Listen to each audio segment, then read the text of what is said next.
Hello and welcome to the next lesson. As you see, we have all the base colors, and the only thing we had left to do was the white part of the eyes.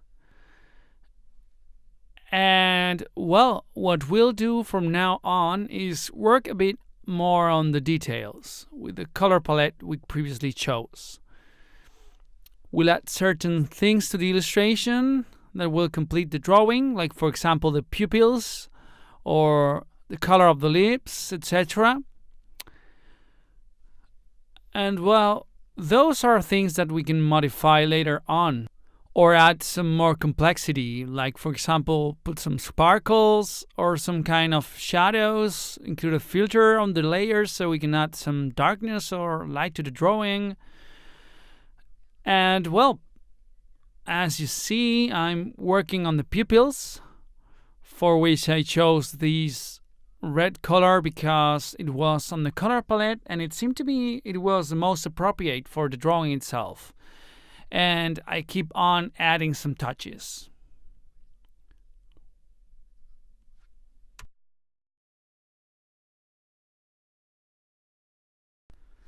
As I was saying, it's just keep working with the colors we chose to bring more life to the character itself.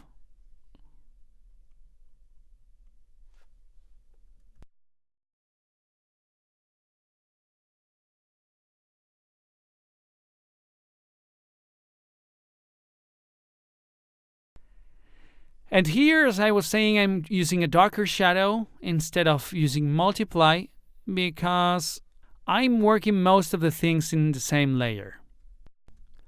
For example, to add even more detail, I even thought about including an eyeshadow to the witch. And well, that would be among the colors I previously chose.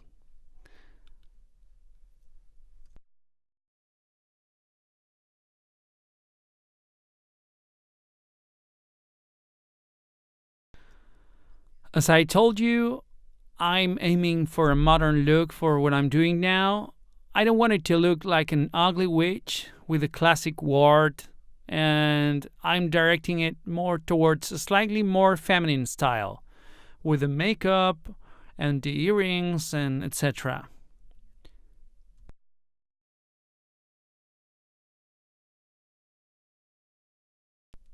Now we have finished the face, and we'll go on to the skin shadows.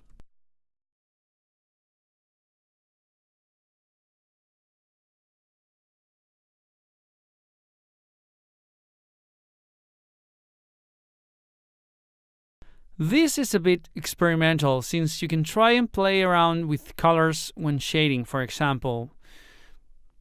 I tried here a bluish shadow here, but I'm not too into it, so I think I'm going to change it to a greener tone, for example.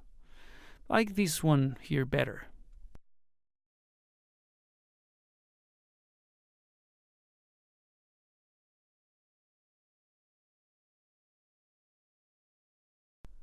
Holding Control while clicking the layer's thumbnail will select all colored parts of the layer, so we can easily shade the skin, as I was saying.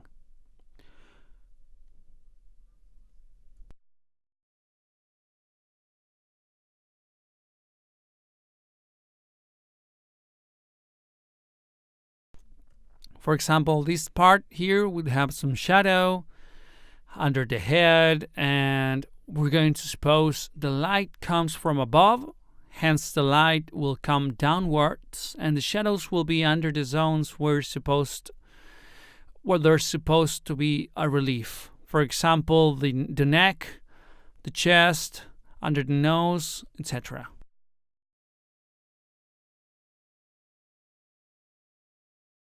Well, I think I overdid this part before. I'm going to erase it. There it is. We're working on this in a different layer, obviously. See?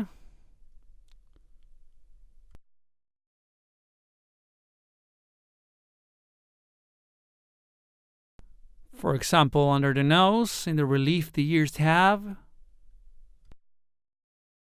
Maybe in the eyes or under the eyelids.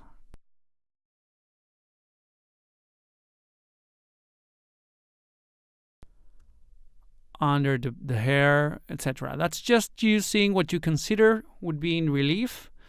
I'm just highlighting the ones I consider. If your character has different features to mine's, or you decided to inspire in mine to create your own, they are going to share those similarities when generating shadows. And if not, you'll have to try to put your imagination to work, or you can use some kind of external resource you may have at home, like a mannequin or something like that, to which you can apply some light to simulate the shadows. But I don't think you need something that complicated.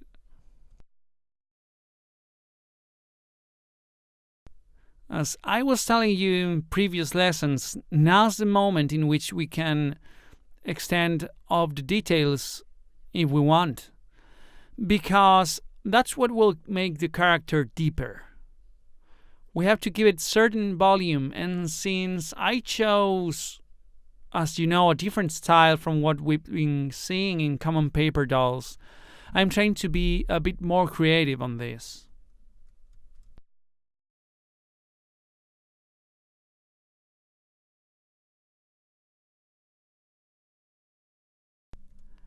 As you see, this shade of green is not the one that was in my color palette, but I decided to use it because green and red are quite apart and work pretty well against each other. Like maybe purple and yellow, or blue and orange, etc.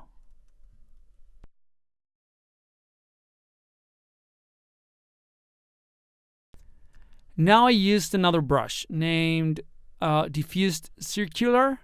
It has the borders rather undefined, so it generates that spray sense. I'm going to use it to darken a bit the feed, etc.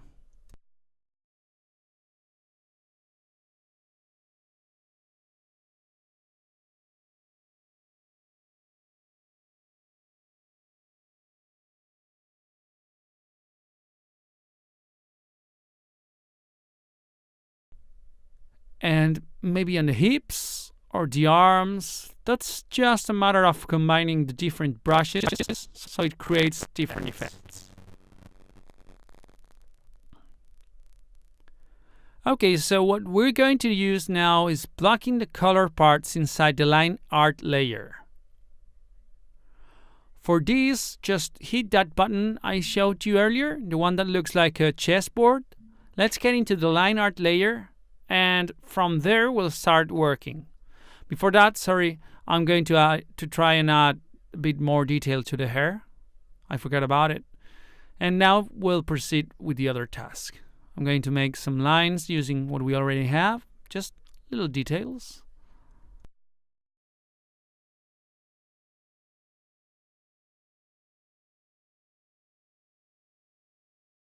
And some sparks using the color palette.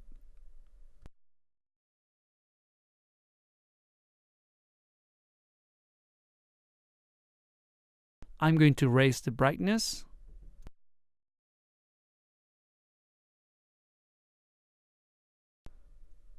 Okay, later on I'll explain better about locking the color line.